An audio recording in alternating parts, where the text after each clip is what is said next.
Hello. Hello. Hi, how are you? Hi, Minna. Nice to see you. I'm doing great. Nice to see you as well. I'm really looking forward to our discussion about Yes. money and relationships. Yeah, How about you?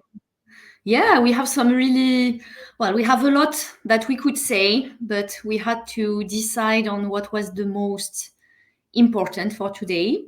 And also, we'd like to share some special resource at some stage. So it's really exciting, right?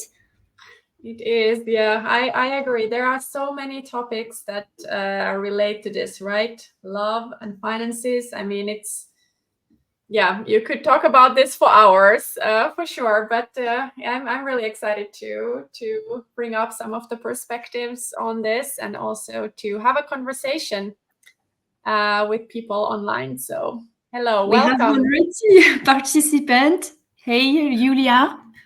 Very nice. For yeah. For anyone joining us, you should be able to send us comments via the chat on the platform that you're looking at us from. So if it's Facebook, it would be Facebook. If it's LinkedIn, it's LinkedIn. And we get it in our studio here on StreamYard. And that way we know that you're asking some questions and we're trying to answer them uh, as we go, and also at certain times that we will indicate in the conversation. But we're really glad to see a familiar face already. Hello, And hello, everyone arriving there. If you want, just say hello on the comments. We're really happy to welcome you to this discussion, and we're gonna get started. I think just in a minute. yeah, so relationships, right? That's quite Yes, something, Mina. it is. I know. I'm. Yeah. There's a lot to say about this as well.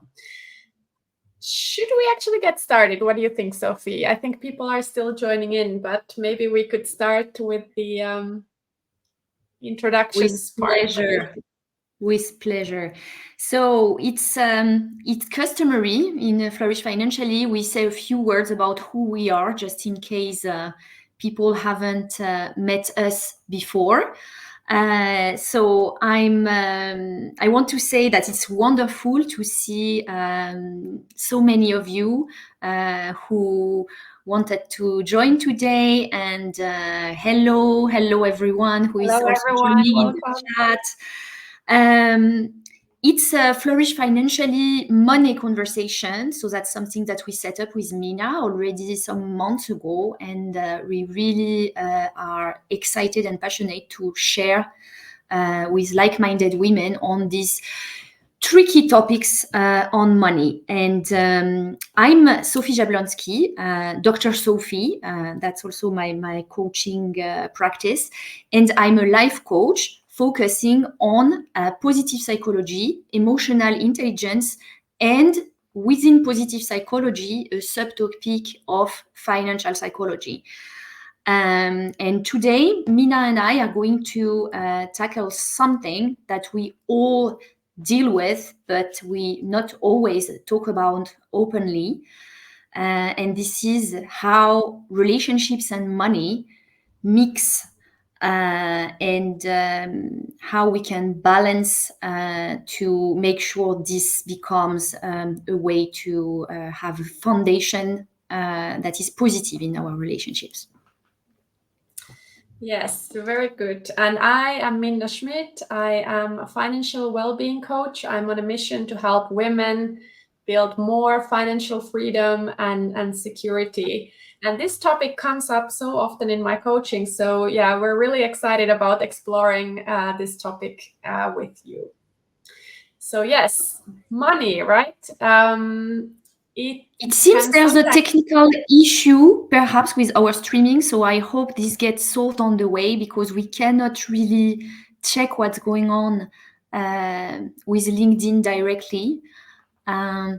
So I hope you can can hear anyone us. just You can see us. drop a quick comment if it seems to be okay right now to hear?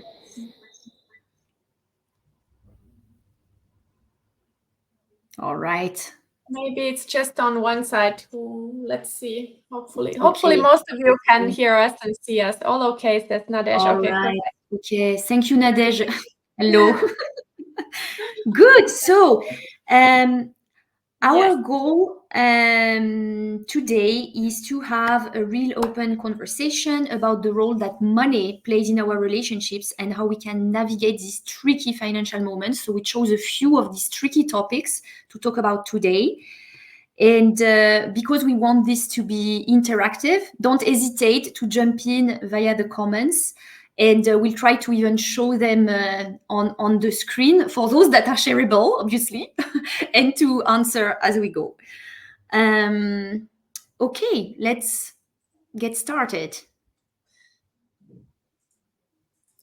Very good. So yes, let's get started. And I just wanted to say, like, money, it can sometimes feel like almost like the third person in our relationships, right?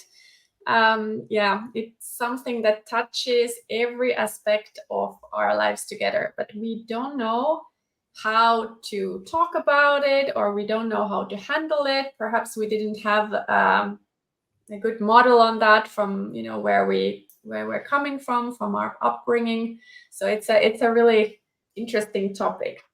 So let's start with our topic of today, Sophie. Scarcity mindset. I'm sure Yes. many of us have experienced that at one point or another.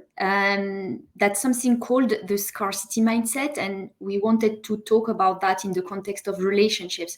So, what is the scarcity mindset? So, it's that feeling somehow that it's never enough.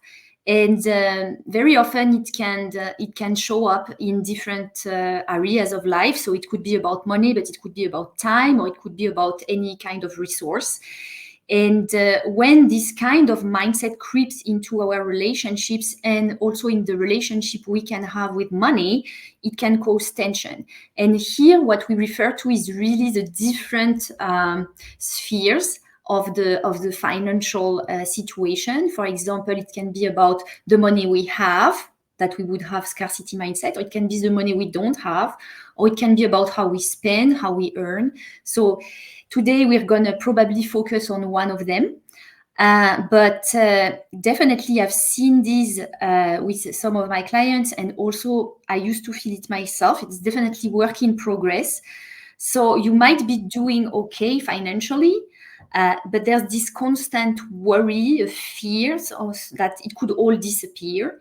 And when it shows up in some conversations or in relationship, it leads to arguments, it leads to feeling guilty, or even to completely avoid the topic or the financial conversations with your partner. Right.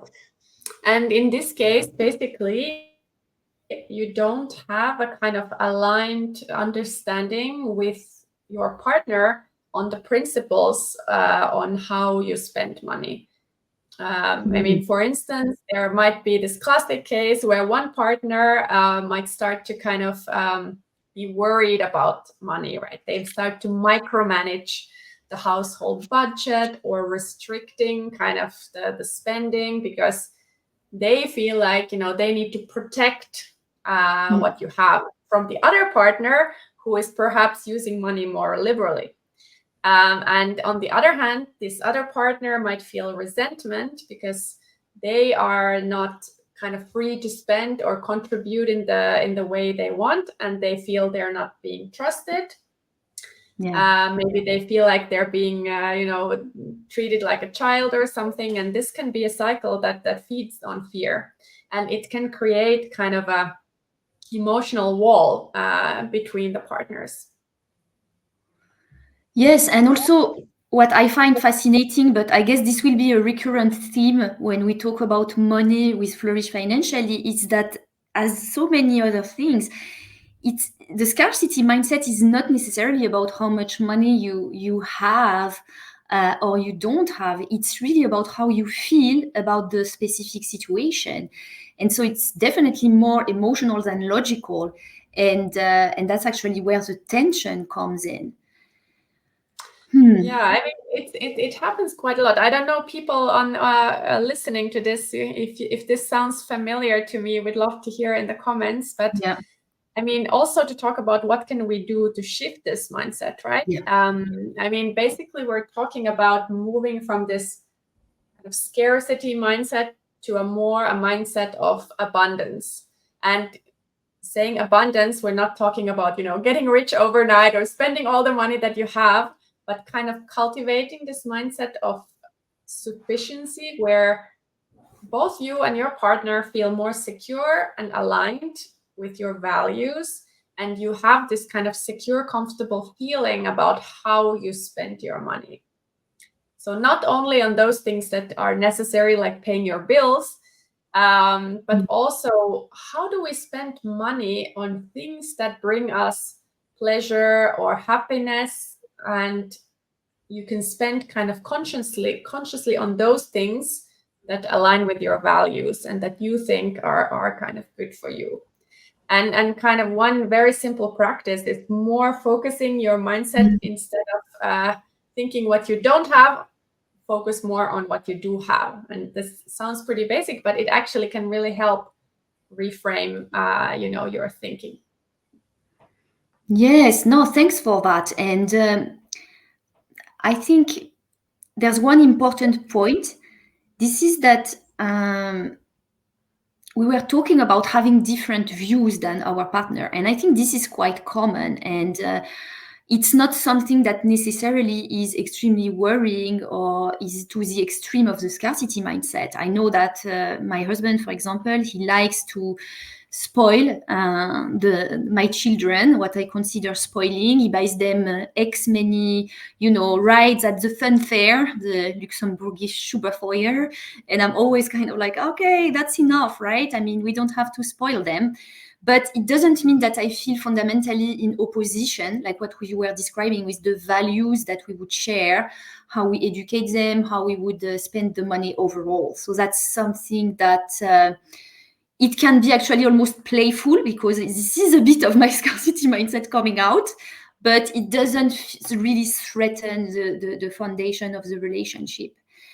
And it's a much more serious matter when it goes too far. So, and we have a few examples that we met with some clients also, is when one of the partners can be a bit more too obsessively controlling the finances in the relationship. And in that case, money becomes used as almost a source of power. And I'm curious, Minna, because we talked about that together, what can be done if it happens. And I see you're bringing up a comment on screen.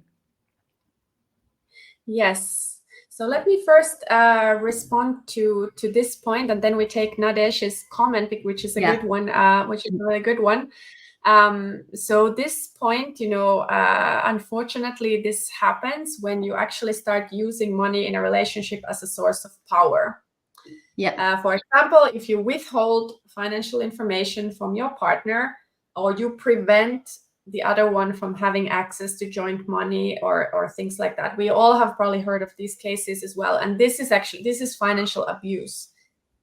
This is totally unacceptable, and it absolutely needs to be stopped and addressed appropriately. That can be hard. I know it's when there is a case like this, it's complicated, and you probably may need to get also external help, possibly legal help or even police help in the worst cases. And we should not ever accept that kind of behavior. But that's the extreme, right? So I think we're talking here about women and money. We also need to bring up these points that sometimes it can really go too far. But luckily for most of us, it is not that serious, but it is more that we have a different perspective on what is okay to spend. And, you could be either the partner who is, the one who is likely to spend more, or you might be the one who feels constantly a bit of insecurity around this. Hey, is this too much money to spend? Shouldn't we be more careful? And both partners will feel not good and not trusted, right? So yeah, this of course, I mean, we're going to talk more about strategies and what you can do about this. And I love this question from Nadesh on spending with intention, right? Yeah, so I mean, together as a couple as well, there are probably some things that you think together are important for you both, for your family, for your relationship. What are the things that we want to spend on money? As an example, for some people, their home is very important. They want to make sure, because they, I don't know, they work hard, they need really a place where they can relax. It's very important for them, so it's okay for them together to spend money on that. But maybe then they don't actually need to spend that much money on, I don't know, let's say on a new car or on travels or something else. So they know, like, you know, we have these couple of things where we want to put more money. This is our values. Or we spend on, I don't know, on books or on our children's education or things like that. And other things we don't. So you have like a conscious plan on it. And then, of course, either one of the partners may also have their special topic, right, where they want to spend money and the other one doesn't. With my husband, the examples is bikes. I think my husband has many of them. Wow. I don't care about biking. And I say, like, oh, you need another bike? Yeah, but it's different. You know, it's like this perfect one. Everyone has their favorite examples, right? But then you need a way to find alignment on that both feel secure and both know that they can indulge in a sustainable way on their topic, what they care about. I hope that answers a little bit, Nadesh. Yeah, for sure. I think intention is really at the heart, right? I mean, that's what you try to approach when you're looking at the mindset. It's this idea that by being intentional, you can sort of circumvent some of the patterns that you have. So here, if you recognize as a first step, you become more aware that you have scarcity mindset and that it shows up in your relationship, using your intention to frame it ahead of time, for example, in the spending, that can really help. I mean, that's gonna be, I mean, you cannot catch it every time, just as I was explaining with the tickets at the fun fair, but at least you're starting to think about it. That's really the foundation. Exactly. Good. Okay. Next topic. We wanted to talk about, when one partner earns more than the other, and we wanted to talk about especially when the woman in the relationship, or yes. let's say, or let's say individuals who have been socialized as women and who, I would say, typically may feel a bit ill at ease with earning more. Yes, this is something that can feel a little more delicate, right? You know, and it depends on the people, right? Not always the case, but sometimes when one partner earns more than the other, especially for women, it can create all kinds of power dynamics in the relationship. So we're going to talk about that. Sophie, what have you seen with your clients? What I've seen, I mean, it's not going to be necessarily a very happy example, but this is a very common topic. What happens with the women that I've coached is that many of them feel either guilty for earning more than their partner, or they feel like they need almost to hide their success. I mean, this could be also almost self-sabotage, but even going to that extent. So some of them end up taking more control or wanting to take more control of the finances because they become, or they are, the primary breadwinner. But in both cases, whether it is to hide or to take more control, it can end up creating tensions. And I'll share a story here, because I had a client who was earning like significantly more than her partner, and it's starting to cause friction, or almost more than friction. And it was not necessarily because of the money itself, but she was feeling overburdened with this idea that she had to work for both of them. And she was feeling like she was the one who was financially responsible. So there was a lot of morality attached to that. And at the same time, she could see that, and she was feeling guilty for feeling this way. So it's like almost the double trouble, we can say. And what she was doing, like she was trying to compensate, to overcompensate. So she was supervising a lot of the household organization. So not necessarily about money, right? But it all becomes mixed in our minds. And also some of the financial decisions, she wanted to really have be overseeing that, and she could see that it was having consequences on how her partner was feeling, and he was voicing it, that he was feeling left out, he was feeling disempowered. And that was a complex situation. I'm not sure it was really necessarily abuse as you described above, but it's true that there was a lot of negative thinking associated to how money somehow became mixed with other thoughts about the relationship. And so it's really important then to be able to disentangle all that. That was the example I wanted to share about that. That's a very interesting one, Sophie. And I think what happens also often is that the person who is earning less can start to feel like they're not kind of contributing enough, feeling kind of inadequate, or even causing resentment as well. So it's on both sides, resentment, and both side tension. And it's so important then to find really a balance where both partners can feel valued, regardless of their income levels, and that what I find really important is that both can ideally kind of contribute to the partnership in a meaningful way, in their own way. It doesn't have to be 50-50, right, in the numbers, but both are actually doing work or contributing in some way and feel fairly treated and trusted in the partnership. So interesting, right? Because here again, it's like we always say, I think in our money conversation, there's another coin phrase. We always say it's not about the money. It's not just about the money.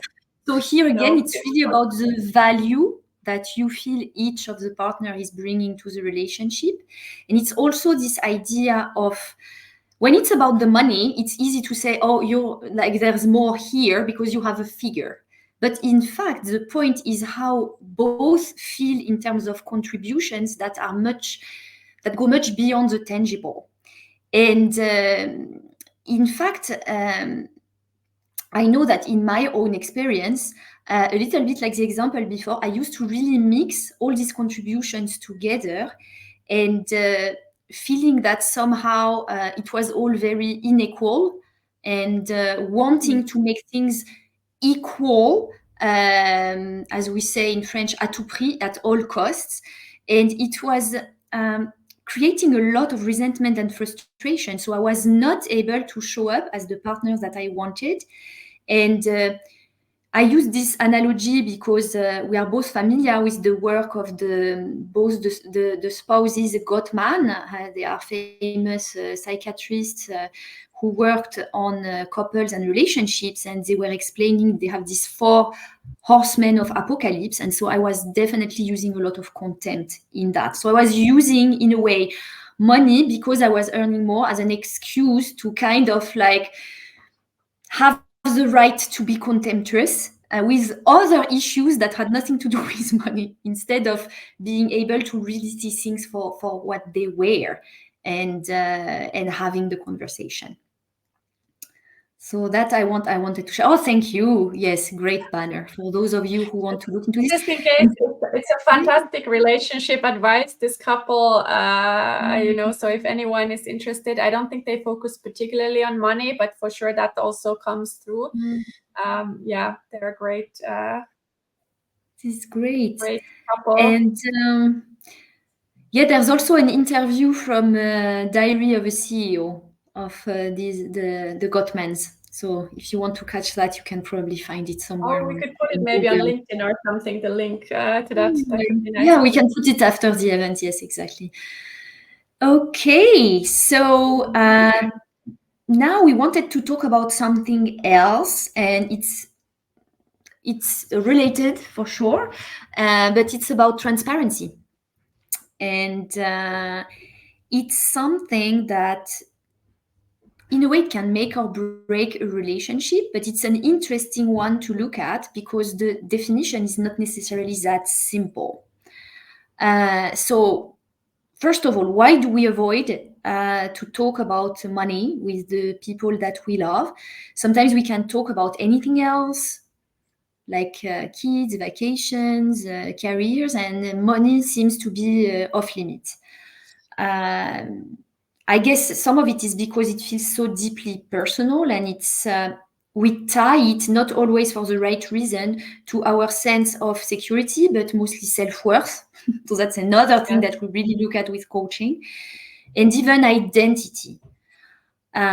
So yeah, we need to find a way to be able to have open and honest money talk if we want to build the trust and the intimacy in our relationships. Absolutely. Financial transparency, right? And it doesn't mean that you need to kind of share every single financial detail right away.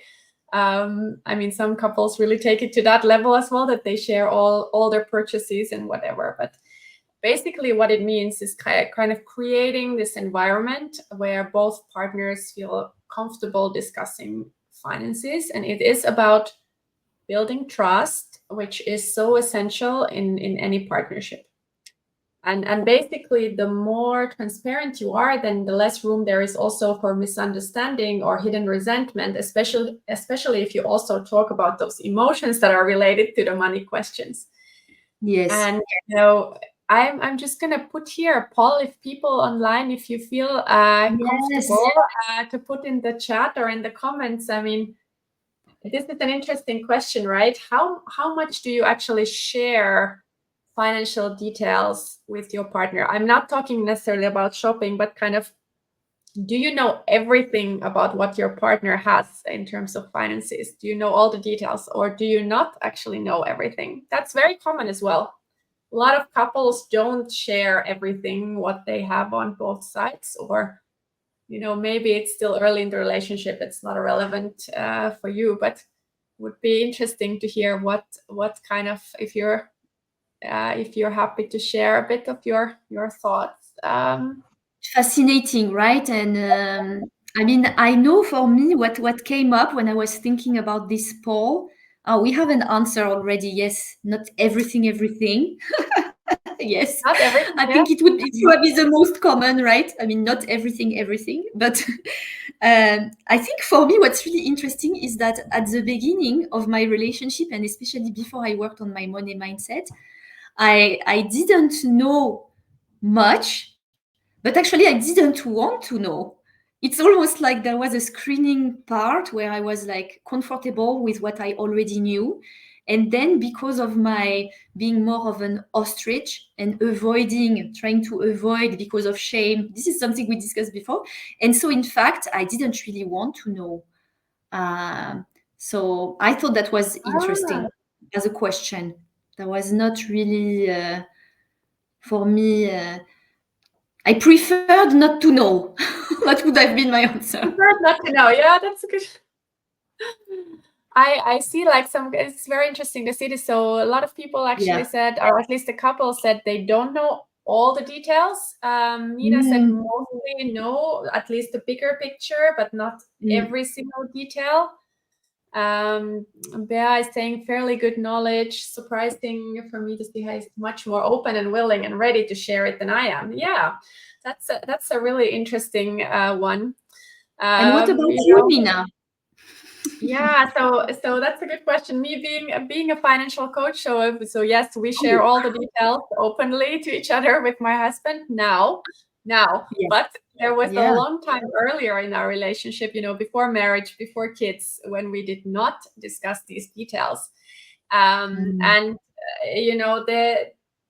there was maybe also kind of a independence thing for me. So it was always very important for me that I earn my own income and I provide for myself. Like, this was a value that I have, maybe also coming from the Nordics. It's kind of a thing. And yeah, it's like, that's my money, right? That's my finances, right? Now that we're pretty committed with kids together and so on, yeah, we share now everything and so on. But I think this is also just looking at, couples get started at a different point in their life, and some couples that maybe get together at a bit more mature age with already some life that they lived, behind them, then they maybe don't feel so comfortable about sharing all the information. At least not right away. No, and in fact, I mean, I think it's a great question, right? Because is financial, transparency, I think we can all agree with the concept of transparency as something positive in the sense where it creates the trust, but at the same time, going back to the intentionality, the point is to agree together where we want to be, let's say, fully transparent, right? I mean, we all know, like, there's also this theory, maybe it's good to have a secret garden, like in our relationships. So, I mean, why not with money? At least as long as it's also discussed what would be the parts that stay actually private. And it can also be the case, I've seen it with some clients, that some people, they just don't necessarily want to share a lot about that topic. And it doesn't mean the relationship is doomed because we don't share everything about finances. It's actually completely the opposite, as long as it's clear. So it's really what you were saying about mature couple is also resonating with that idea, I would say. And Yes.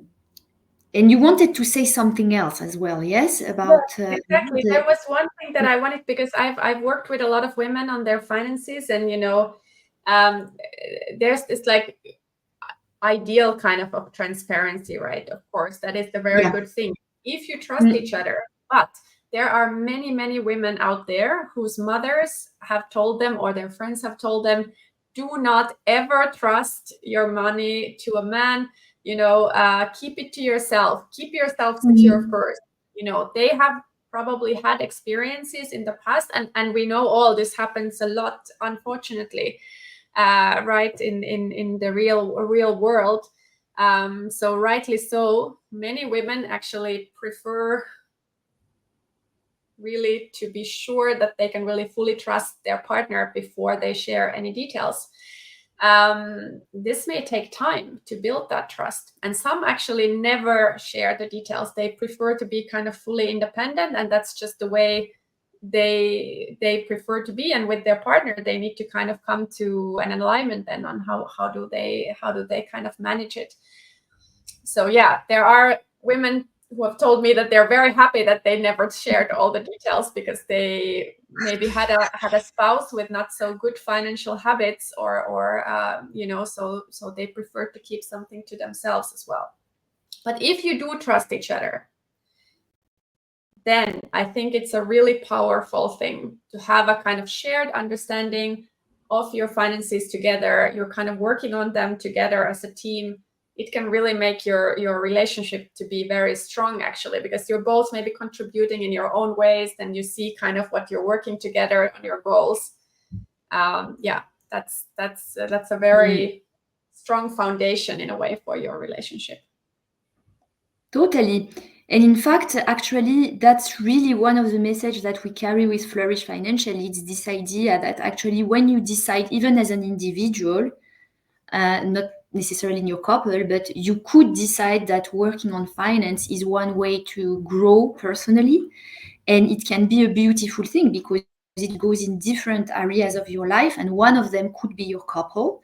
And it almost sounds counterproductive to like mix money with love, because you cannot buy love with money. But it's not what we're talking about here. It's really about how you can use that aspect, that lever of talking about finance in order to improve your relationship. And that's also possible. So I really love that. I must say I have definitely been using that also in my couple. And it's so interesting when you realize that it's possible. So, a good way to start is to set some time to have these conversations, right? Wherever we're starting, whatever is the point where we're starting from. And I know that it sounds almost too simple, but actually it can feel really loaded for people who are a bit like, I used to be like the ostrich for people really wanted to avoid to talk about this. But it might be good to have a regular time to talk about money, like monthly or quarterly check-in, or a time when you know you can talk about that. And then when it becomes a routine, it's much more threatening already in our mind, and also probably in the way we show up in the conversation. So that's why we really wanted to share with you today our special resource that we've developed. And this is a short guide where we have proposed some steps in order to set up some money dates. Then the title is Money Date with Your Partner, and how to stimulate financial harmony. So you can download it via this link, and I'm just really, gonna put it, Sophie, just yeah, a second. I'll put it here as a QR code. So if you have your phone, you can just, yeah. scan this. I think that's maybe the easiest, or you can take it from the link as well. But If if someone you can just try scan the this, QR code, yeah, and tell us that it works, you would- it would be amazing. We tried it, so for us it worked. Good work, But but you can. It's really an amazing guide on kind of how you could have these regular money dates or money discussions with your partner, and a lot of tips on how to do it. And So, yeah, even if it doesn't come necessarily so spontaneously, I must admit that the benefits have been enormous for me to have these times when I know that we can talk about this, and to have been able to really feel. Thank you, Saina. Yes, great. I'm so glad. And I think many of us, and myself included, when I started this work, we feel overwhelmed. We don't know where to start. So I think to have a structured guide, at least I would have loved to have this kind of guide, and to think, okay, I can think about it. I can and approach the subject like this in a bit of an easier way. So please try it and let us know. I mean, not necessarily now, but later. We would love to really hear your feedback on that. And yeah, let's talk a bit about these practical tips, Minna, right?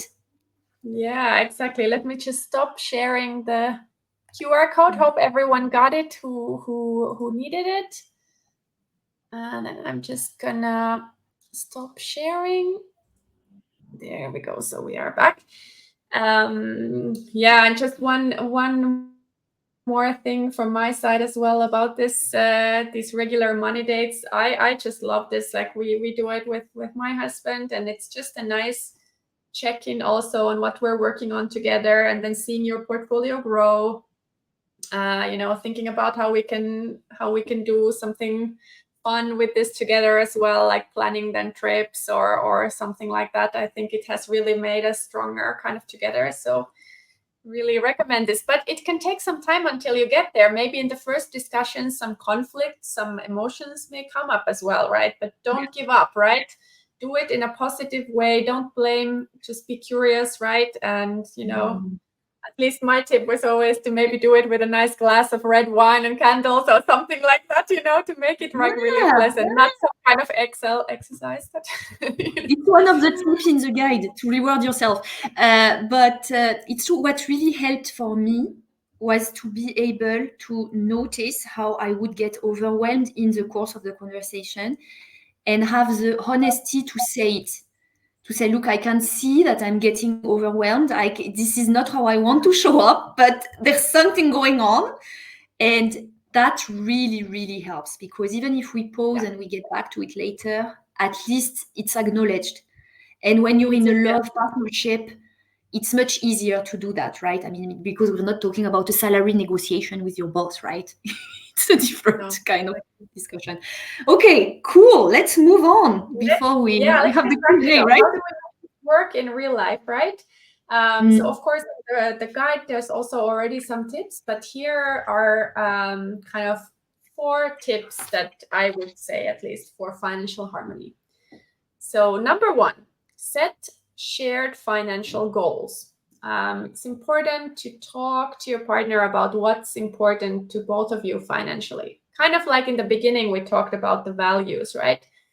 What is it that is important for you? Is it kind of having security for your old age years, or are you saving for a house? Is it more about having, the dream vacations or your children's education? Things that are important to you, make sure you're aligned and you're kind of working together towards these goals. Second thing, schedule these regular money talks, like we just said, right? Whether it's, for some people, it's better to have it more often, like weekly or monthly basis. For some people, like a quarterly, deeper discussion is better. Yeah. Keep the conversation going between you two, right?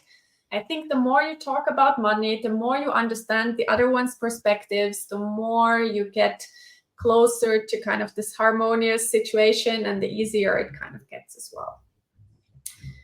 The third thing I would say is respect each other's values. Yes. Money is deeply personal, right? And you kind of need to understand and respect what is important to your partner, even if it's different from your own priorities.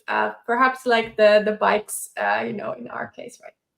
So what could work? It's different for everyone, but some couples actually dedicate a certain amount for each one as a kind of guilt-free spending money that they can just use in the way they want, no questions asked.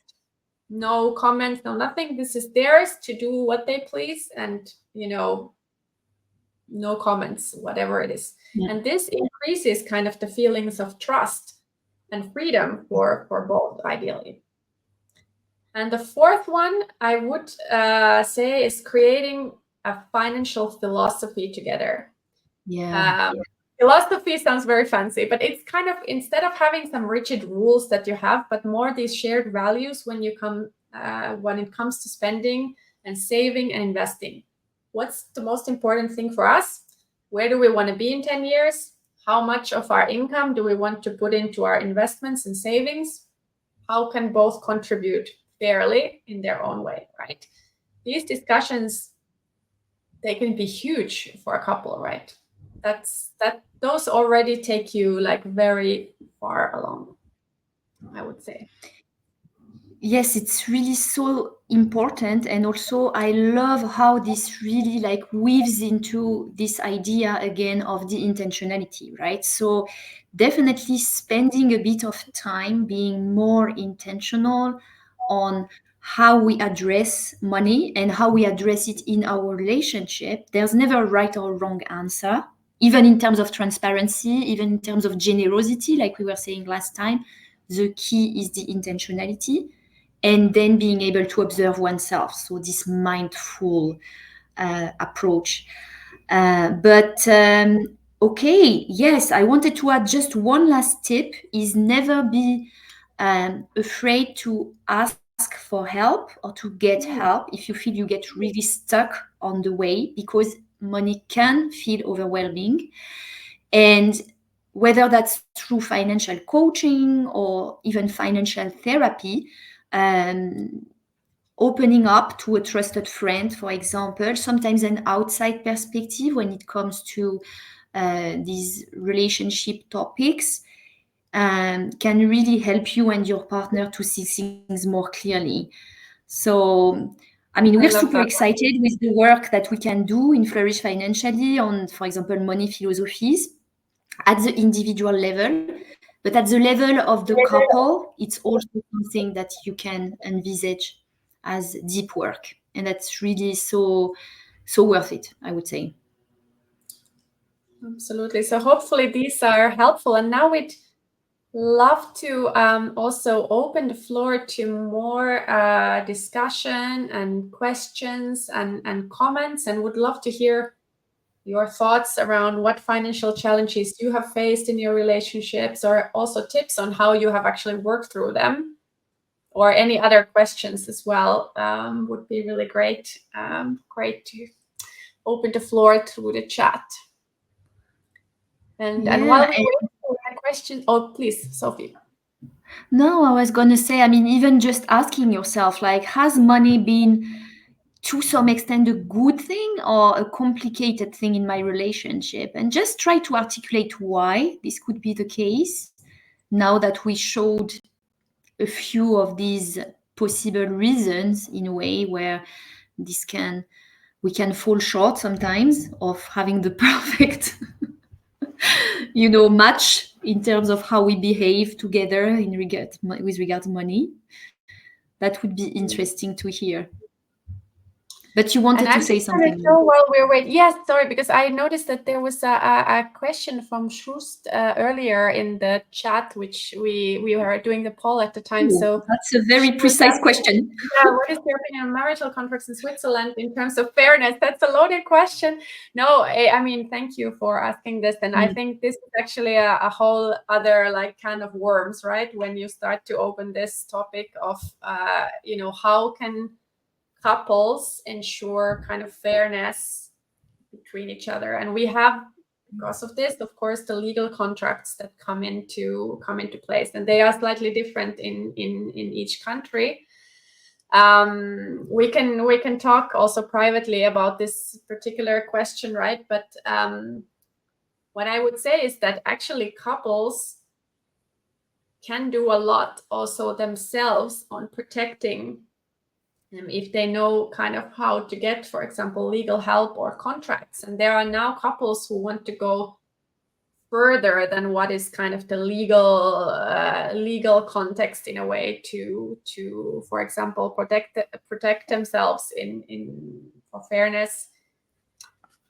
We are actually thinking with Sophie, maybe we should do a whole session about this topic. It's a topic that I'm very passionate about, and I really want to increase the awareness and just even best practice examples on what can couple do. Not to go very deep into this topic, but there is kind of the motherhood penalty, right? When it's more often still the women who stay at home, they take a career break, and there is very solid research on that, on how much that results in loss of income and earnings, not just for the maternity time, but for actually, for the longer period after that.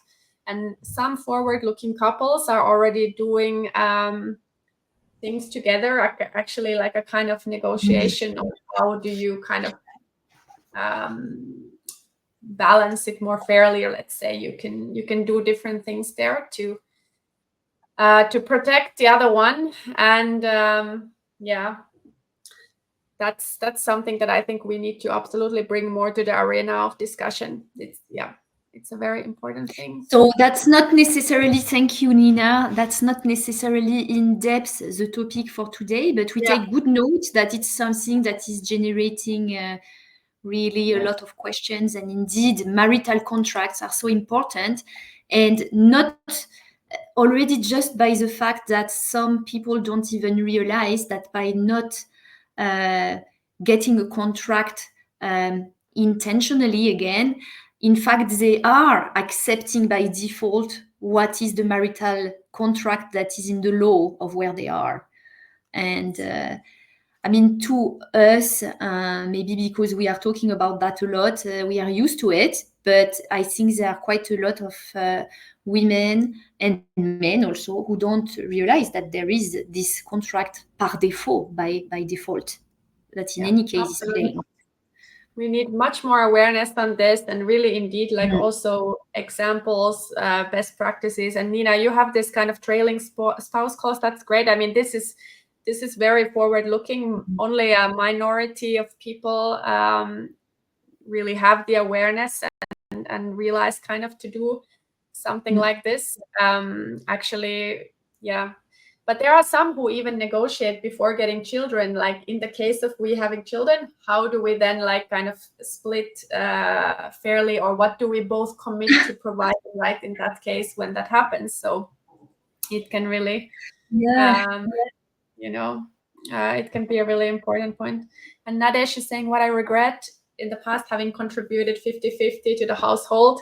whereas I was earning less than my partner. I learned later it's better to contribute proportionally. Yes, absolutely. Nadesh, thank you for sharing that. This is a topic. This is really an important one. You could share your expenses in different ways, right? One way is just to count 50-50, split everything in half. The other way could be to indeed do it as a proportion of income, right? So it feels more fair. The one who is earning more is also covering more of your more share of your expenses. So indeed, there are many different ways that couples do this, and that can really like influence a lot, right? We have another question. I love the comment. Very nice. Good question. To me, at least, the income proportional. Personally, I'm doing for every couple needs to know what is the right approach for them. But for sure, like the income proportionate one, at least to me, feels fair, and that is also more what we do. But there are also many couples who actually just don't even track. They just both one kind of takes bills and covers something, and they actually don't even know what is really like what would be kind of the tracking has, who has kind of paid more. So this can be the case when you have a high income with both partners, that people just cover things and you don't even track it. You consider everything to be in the common pot, kind of, so to say. Yeah. I mean, there's a bit of a detailed question here, so I'm not sure we're going to answer that one in 2 seconds. I don't know, Minna, you're in Switzerland. Yeah, this is. I think this is an international audience, right? So there's probably people from many countries. So I don't think we want to get too much into the Swiss situation, but just a very, very short thing. There is like in Switzerland, like tax considerations, right? When you get married, right? So that's why some people actually prefer not to get married. But what they don't maybe realize is that if they're not married legally on paper, they're not protected as much from many perspectives. So whether you get a pension when your partner passes away, or also for your inheritance, like this is actually really an important consideration. So yeah, Sophie, this shows we should do like a big session on this one, because it's a very important. I put this comment because yes, I mean, I think we get the message. We're gonna probably plan another session on that topic, and so thank you everyone for participating and being so active. It's really truly amazing to us to see that, and don't forget to join the community if you haven't done so already. You can get easily on our website, flourishfinancially.org, for those who haven't registered via there. And we will make sure that all the information about upcoming events and other initiatives, documents, resources, you can get through that. So register if you're interested, and we really hope to support you in flourishing financially, just like we're doing, and that's quite a process. Interestingly, we were thinking for our next event to maybe talk about inheritance and possibly estate planning. But let's see. We're taking into account all the great comments and inputs that we get from everybody. And yes, there is a recording of the event on LinkedIn. Actually, it should appear on the LinkedIn events page, like the same page where you're catching now the stream, the live stream on LinkedIn. It's going to be on that page. You have automatically the recording probably after we stop. It's going to be available a few minutes after that. Yeah, it's going to be live. Just download it there, and it will be. Yeah, and of course, I mean, feel free if you have friends or anyone who would be interested in this topic. We're always very glad to have more women. I mean, we're really on a mission to make kind of money and finances a strength for women, to build like a generation of women who, like, are managing their money successfully, who are building their financial freedom. We want to bring all these difficult topics, like, how do you get, fairness when you're married? How do you like do it with inheritance, all of these topics. So please let us know what you would like to hear. So we will come up with those discussions. And yeah, it's really great to see you all joining. Yes, thank you all. Thank you so much. Thank you so much. It was really, really a pleasure. You know where to find us. So if something comes up, and feel free to reach out. So, Minna, I think we have our special next event. It's going to be a webinar with plenty of value-packed information. And we planned that for a month's time, right? It's on the 11th of November. So that's going to be a great thing. We're finalizing the detail on exactly how we want to offer the maximum value, but definitely we're going to share that with the newsletter. So yeah. I love this. Please Thank you, stay so in much. touch. So glad. And thank you, we're Taina. happy Thank you, Julia. that you could take part. Thank you so much. Really, it warms We our will heart to let see you so know many about the people. next event. We look forward to continuing the conversation. Hope to see many of you there. So it's time to end the stream. Yes, thank you so much. Thank Let's you. keep in touch. Thank you, Minna. See you. Bye-bye. Bye-bye.